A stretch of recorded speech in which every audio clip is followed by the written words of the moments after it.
Créer un graphique en secteur de secteur avec Excel 2010.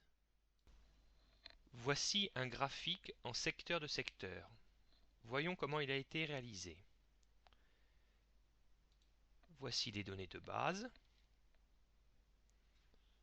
Insertion. Dans la rubrique graphique, dans les secteurs, on choisit des secteurs de secteur. On remarque que seules les 3 dernières nationalités ont été placées dans le graphique secondaire, les Américains, les Japonais, les divers. Si on observe les données, on s'aperçoit qu'il faudrait présenter les Anglais et les Allemands dans le graphique principal et les autres nationalités dans le graphique secondaire. Il suffit de faire un clic droit sur le graphique secondaire, mettre en forme une série de données. Dans la rubrique Options des séries, on peut choisir le nombre de valeurs dans le graphique secondaire. Il ne reste plus qu'à améliorer le graphique.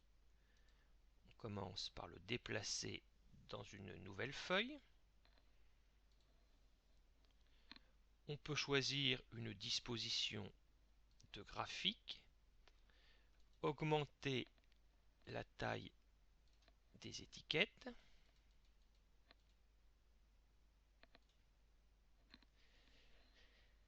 Il est possible de modifier une seule étiquette, par exemple